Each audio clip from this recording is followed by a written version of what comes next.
Maoist పార్టీకి ఇది big shock. వరుస ఎన్కౌంటర్లతో ఆత్మస్థైర్యం కోల్పోతున్నారు మావోలు. తెలంగాణ పోలీసుల ఎదుట ఛత్తీస్గఢ్ రాష్ట్రానికి చెందిన 86 మంది మావోలు లొంగిపోయారు.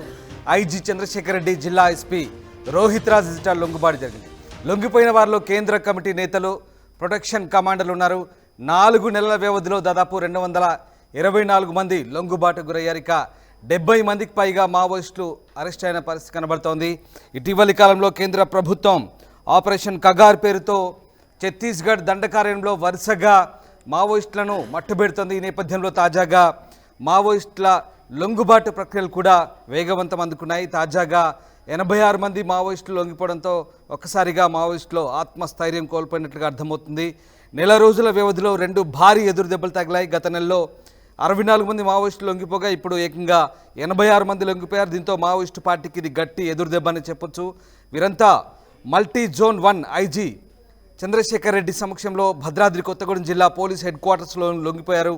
నెల రోజుల వ్యవధిలో 2 సార్లు భారీ సంఖ్యలో సరెండర్స్ జరిగాయని ఐజీ చెప్తున్నారు. ఇక కాలం చెల్లిన సిద్ధాంతాలను వదిలి జనజీవన స్రవంతిలో కలవాలనే పిలుపుకు తోడు మావోయిస్టు అగ్రనాయకుల వేధింపులు, వసూళ్లకు తట్టుకోలేకే లొంగిపోయినట్లుగా ఐజీ చెప్తున్నారు. ఇక లొంగిపోయిన వారిలో ఏసీఎం నుంచి 4, పార్టీ నుంచి 4, మిగతా వారు రకరకాల సంఘాల మిలిషియా సభ్యులు ఉన్నారంటూ ఐజీ చెప్తున్నారు. జిల్లాకు చెందిన దాదాపు 81 మంది కాగా ములుగు జిల్లాకు చెందిన వారు 5 ఉన్నట్లుగా వెల్లడిస్తున్నారు. లొంగిపోయిన వారిలో ఏసీఎం సభ్యులకు ఒక్కొక్కరికి 5 లక్షలు, పార్టీ సభ్యులకు 1,00,000, మిగతా సభ్యులకు 25,000 చొప్పున ఆర్థిక సాయం అందిస్తున్నట్లుగా చెప్తున్నారు. ఇక లొంగిపోయిన వారికి ప్రభుత్వం నుంచి వచ్చే పునరావాసంతో పాటు అన్ని రకాల ప్రోత్సాహకాలు అందేలా చూస్తామంటున్నారు పోలీసులు. మావోయిస్టుల లొంగుబాటులో కీలక పాత్ర పోషించిన కొత్తగూడెం సిఆర్పిఎఫ్ పోలీసుల చొరవ అమోఘమంటూ పోలీసులు చెప్తున్నారు. మొత్తం మీద 86 మంది మావోయిస్టులు లొంగిపోవడం జరిగింది. సిద్ధాంతాలను వదిలిపెట్టి జనజీవన స్రవంతిలో కలిసినందుకు పోలీస్ శాఖ తరపున వారిని ఆహ్వానిస్తున్నామంటూ ఐజీ చంద్రశేఖర్ రెడ్డి చెప్తున్నారు. ఇంకా 95 మంది మావోయిస్టులు ఉన్నారని, మావోయిస్టులతో శాంతి చర్చల విషయంలో ప్రభుత్వ నిర్ణయాల మేరకు ఉంటుందంటున్నారు. ప్రభుత్వ ఆదేశాల మేరకు ముందుకు వెళ్తామంటూ పోలీసు ఉన్నతాధికారులు చెప్తున్నారు. ఇంకా 95 మంది వివిధ కేడర్లకు చెందిన మావోయిస్టులు ఉన్నారని చెప్తున్నారు తెలంగాణలో. సో కొద్ది రోజుల క్రితం మావోయిస్ట్ కీలక నేత ఉమ్మడి వరంగల్ జిల్లా కడవెండి గ్రామానికి చెందిన రేణుక ఎన్కౌంటర్లో మృతి చెందిన సంగతి తెలిసిందే. అంతేకాకుండా ఛత్తీస్గఢ్ బస్తర్ జిల్లాలో వరుస ఎన్కౌంటర్లతో మావోయిస్టులకు కోలుకోలని ఎదురు దెబ్బ తగులుతోంది. వరుసగా కూంబింగ్ జరుపుతున్నారు. కూంబింగ్లో మావోయిస్టులు ఎదురుపడడం, అలాగే ఎన్కౌంటర్లు చోటు చేసుకోవడం. ఇక 10ల సంఖ్యలో మావోలు ప్రాణాలు కోల్పోతున్నారు. దీంతో మావోలకు ఇది ఆత్మస్థైర్యం కోల్పోతున్నారు. కోలుకోలని వరుస ఎదురు దెబ్బలతో మావోలంతా కూడా అతలాకుతలమవుతున్న పరిస్థితి. మరోవైపు అటు గిరిజన ఆదివాసీ గ్రామాల్లో పోలీసులు కూడా నేరుగా వెళ్ళి, అలాగే ఛత్తీస్గఢ్ ఉప ముఖ్యమంత్రి కూడా నేరుగా వెళ్ళి వాళ్ళతో ఇంటరాక్ట్ అవుతున్న పరిస్థితి. సో తాజాగా ఈ లొంగుబాట్లు కూడా ఒక రకంగా మానసిక స్థైర్యాన్ని మావోల్లో దెబ్బతీస్తున్నాయని పోలీసులు చెప్తున్నారు. ఎస్, మా ఖమ్మం ప్రతినిధి ఉదయ్ జైన్ అవుతున్నారు. ఉదయ్, తెలంగాణ పోలీసుల ఎదుట భారీగా మావోయిస్టులు లొంగిపోయినట్టుగా తెలుస్తోంది. సో పోలీసులు ఏం చెప్తున్నారు? మావోయిస్టులు లొంగిపోవడానికి ప్రధాన కారణంగా ఏది చూపిస్తున్నారు పోలీసులు? దేశంలోనే అతి తీవ్ర మావోయిస్టు ప్రభావిత ప్రాంతమైనటువంటి ఛత్తీస్గఢ్ రాష్ట్రం నుండి బస్తర్ రేంజ్ వ్యాప్తంగా కూడా ఆపరేషన్ ప్రహర్ తారాస్థాయికి చేరుతుంది. ఆపరేషన్ కగార్ పేరిట ఇక్కడ సైనిక చర్య చాలా పెద్ద ఎత్తున జరుగుతుండడంతో అటు మావోయిస్టులు ఉక్కిరి బిక్కిరి అవుతున్నారు. ఒకవైపు అటు వాతావరణం అనుకూలించట్లేదు, మరోవైపు గస్తీ కూడా పెరగడంతో వరుస ఎన్కౌంటర్లలో మావోయిస్టు పార్టీకి తీవ్రమైనటువంటి నష్టం అయితే వాటిల్లుతోంది. ఈ నేపథ్యంలోనే మావోయిస్టు పార్టీ సాయుధ దళాలు ఆత్మ స్థైర్యాన్ని కోల్పోతున్నట్టుగా మనకు సమాచారం అవుతుంది. ఎప్పటికీ పెద్ద ఎత్తున లొంగుబాట్లకు కూడా మావోయిస్టులు పాల్పడుతున్నారు. ప్రధానంగా తెలంగాణ పోలీసుల ఎదుట తాజాగా 86 మంది మావోయిస్టులు లొంగుబాటు కావడం సంచలనంగా మారిందని చెప్పుకోవాలి. ఇది మావోయిస్టు పార్టీకి, పిఎల్జీఏ దళాలకి ఒక తీవ్రమైనటువంటి నష్టంగా వాటిల్లుతోంది. పూర్తి స్థాయిలో 86 మంది మావోయిస్టులు, అది కూడా కేంద్ర కమిటీ సభ్యుడు చంద్రన్నకు సంబంధించినటువంటి ప్రొటెక్షన్ కమాండర్లు కూడా అటు గత కొద్దిసేపు క్రితం multi zonal 1 IG Chandrashekar Reddy ఎదుట లొంగిపోయారు.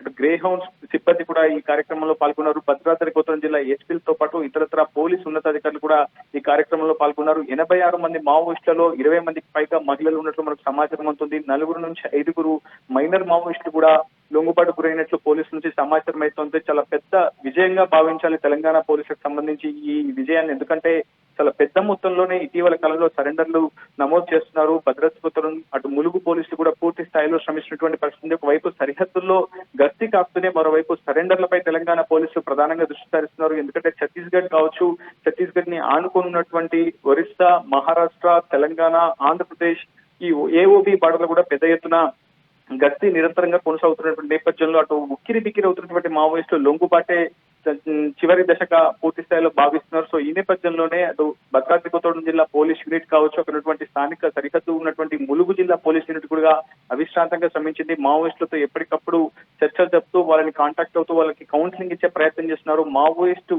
వాళ్ళ కుటుంబాలు ఎవరైతే ఉన్నాయో వారిని నేరుగా కలుస్తూ కూడా వాళ్ళు కొంత భరోసా నింపే ప్రయత్నం చేయడం, తద్వారా ఒక కాంటాక్ట్ ను అప్రోచ్ అయ్యే ప్రయత్నం చేస్తున్నారు. ఈ నేపథ్యంలో ఈ రోజు ఉదయం 86 మంది మావోయిస్టులు multi zonal 1 IG Chandrashekar Reddy ఎదుటైతే పేరంతో వచ్చి అలా కీలకమైనటువంటి 4 ఏరియా కమిటీ మెంబర్లు కూడా ఉన్నట్టు తెలుస్తుంది. ఒక్కొక్కరికి 5 లక్షల రూపాయల రివార్డ్ కూడా గత ప్రభుత్వాలు ప్రకటించేస్తుండే. ప్రస్తుతం తక్షణ సాయం కింద ప్రతి ఒక్కరికి కూడా లొంగుబాటు అయినటువంటి ప్రతి మావోయిస్ట్ కి 25,000 రూపాయల తక్షణ పరిహారం అందించారు. ఆ తర్వాత సరెండర్ పాలసీని ఇంప్లిమెంట్ చేస్తామని చెప్తున్నారు. పునరావాసం కావచ్చు, ఉపాధి కల్పన విషయంలో తెలంగాణ ప్రభుత్వం అవలంబిస్తున్నటువంటి విధి విధానాల పట్ల మొగ్గు చూపినటువంటి మావోయిస్టు జనజీవన స్రవంతిలో కలుస్తున్నారని, ఖచ్చితంగా హింసాయుత ధోరణిని వదిలి అహింస మార్గంలో మావోయిస్టులు చేరాలని, ప్రధానంగా జనజీవన స్రవంతితో కలిసి ప్రజలతో మమేకమై ప్రజాస్వామ్య బుద్ధంగా దాదాపు 86 మందిలో 20 మంది మహిళలు ఉన్నట్లుగా చెప్తున్నారు. వీళ్ళంతా కూడా అంటే అగ్రనాయకుల ఒత్తిళ్లు లేదా వసూళ్లకు పాల్పడమని చెప్తున్న వైనం ఇదంతా కూడా వాళ్ళకు ఇబ్బందికరంగా మారింది. అలాగే కేంద్ర ప్రభుత్వం కూడా నక్సల్ ఫ్రీ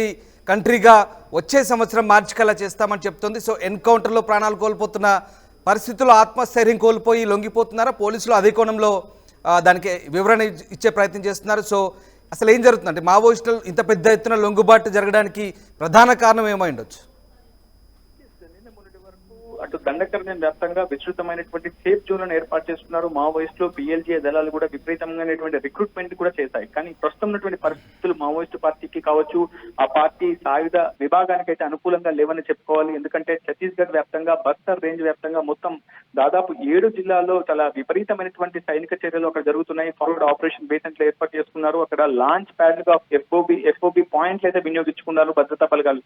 కొన్ని వేల మంది ఫోర్స్ అంతా కూడా అక్కడే మోహరించడంతో మావోయిస్టు అనుబంధ సాయుధదళం ఉక్కిరి బిక్కిరి అవుతుంది. ఈ నేపథ్యంలోనే పూర్తి స్థాయిలో లొంగుబాటులకు ఎక్కువగా మావోయిస్టులు మొగ్గు చూపినటువంటి పరిస్థితి కనిపిస్తుంది. ఎందుకంటే చాలా కేంద్ర కమిటీ సభ్యులు సైతం ఎన్కౌంటర్లలో హతమవుతున్నటువంటి ఘటన మనం చూసాం. ఇటీవల నౌపాడ ఎన్కౌంటర్ లో కూడా కేంద్ర కమిటీ సభ్యుడు చలపతి దుర్మరణం చెందడం మనం చూసాం. సో ప్రస్తుత పరిస్థితులు మావోయిస్టు పార్టీకి తీవ్రమైనటువంటి గడ్డు కాలంగానే భావించాల్సి ఉంటుంది. ఒకవైపు కేంద్ర ప్రభుత్వం, కేంద్ర హోంశాఖ చాలా సీరియస్ గా యాంటీ నక్సల్స్ ఆపరేషన్స్ పై ఫోకస్ చేస్తూ వస్తుంది. 2026 మార్చి 31 కల్లా ఖచ్చితంగా నక్సల్ రహిత దేశంగా భారత్ ని నిర్మిస్తామని చెప్పి కేంద్ర హోంశాఖ మంత్రి అమిత్ షా మావోయిస్టు పార్టీకి ఒక డెడ్ లైన్ కూడా విధించారు. ఖచ్చితంగా భవిష్యత్తులో మావోయిస్టు పార్టీ సిద్ధాంతాలు కావచ్చు పూర్తిగా కనుమరుగైపోతున్న దశలో ప్రస్తుతం ఉందని, ఖచ్చితంగా ఈ సైనిక చర్యను ఇదే విధంగా కొనసాగిస్తామని చెప్పి ఒకవైపు కేంద్ర హోంశాఖ స్పష్టం చేసింది. అయితే తాజాగా మావోయిస్టు పార్టీ అధికార ప్రతినిధి అభయ్ పేరిట ఒక లేఖ కూడా విడుదలైంది. ఇది సంచలనమైనటువంటి లేఖగానే చెప్పుకోవాలి. శాంతి చర్చలకు తాము సిద్ధంగా ఉన్నాం, కాల్పుల విరమణకు తాము సిద్ధంగా ఉన్నామంటూ కూడా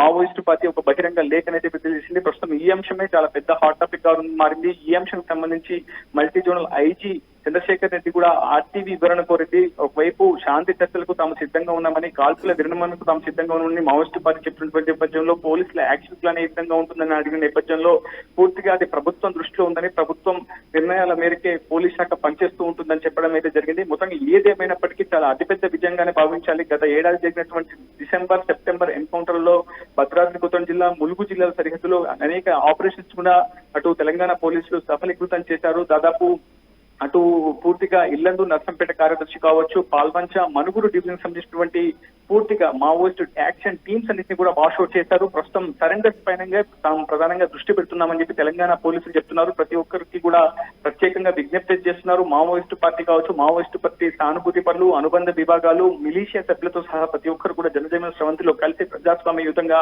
నిరసన తెలిపే హక్కు తమకు ఉంటుందని, పూర్తి స్థాయిలో ఆ హక్కులను సద్వినియోగం చేసుకోవాలంటే జనజీవన స్రవంతిలో కలవాలని చెప్పి పోలీసుల ఈ శాఖ అయితే కోరుతోంది. Ramdas. Right, thanks for the update Uday. So మొత్తం మీద ఆపరేషన్ చేయూత పేరుతో పోలీసులు నిర్వహిస్తున్న లొంగుబాటు కార్యక్రమాలకు మావోయిస్టుల నుంచి పెద్ద ఎత్తున స్పందన వస్తుందంటూ పోలీసులు చెప్తున్నారు. గత 4 నెలల్లో దాదాపు 200 మందికి పైగా మావోలు లొంగిపోయారంటున్నారు పోలీసులు. అలాగే 66 మందిని అరెస్ట్ చేశామంటున్నారు. ఇక ఆపరేషన్ కగార్ పేరుతో కేంద్ర ప్రభుత్వం సాయుధ బలగాలు, ముఖ్యంగా బస్తర్ అటవీ ప్రాంతంలో అలాగే తెలంగాణ బార్డర్లో చేపడుతున్న ఆపరేషన్ దాదాపు ఈ నెలలోనే 100 మందికి పైగా మావోయిస్టులు మృత్యువాత పడ్డారు. దీంతో కోలుకోలేని ఎదురుదెబ్బ తగులుతోంది. ఆత్మస్థైర్యం కోల్పోతున్నారు మావోలు. దీంతో లొంగుబాటు చర్యలకు దిగుతున్నట్టుగా తెలుస్తోంది. సో మొత్తం మీద పోలీసులు ఇచ్చిన పిలుపులు, కాలం చెల్లిన సిద్ధాంతాన్ని వదలండి, జనజీవన స్రవంతిలో కలవడంటూ మావోయిస్టులకు పోలీసులు ఇచ్చిన పిలుపు, అలాగే అగ్రనాయకుల నుంచి వస్తున్న ఒత్తిడి, అలాగే బలవంతపు వసూళ్లకు పాల్పడమంటూ చేస్తున్నటువంటి ఒత్తిళ్ల కారణంగా మావోలు చాలామంది లొంగిపోతున్నారంటూ పోలీసులు చెప్తున్నారు. సో ఆపరేషన్ చేయుతలో భాగంగా కొత్తగూడెం పోలీస్ హెడ్ క్వార్టర్స్లో దాదాపు 86 మంది లొంగిపోయారు. సంబంధించిన దృశ్యాలు మీరు చూస్తున్నారు. దాదాపు ఇందులో 20 మంది మహిళా మావోయిస్టులు ఉన్నట్టుగా మనకు అర్థమవుతుంది. అలాగే ఇంకా వివిధ కమిటీలకు చెందిన కీలక నేతలు కూడా అందులో ఉన్నట్టుగా పోలీసులు చెప్తున్నారు. వారి మీద ఉన్నటువంటి రివార్డులు కూడా తిరిగి వారికి చెక్కుల రూపంలో అందించిన పరిస్థితి మనం చూస్తూ ఉన్నాం.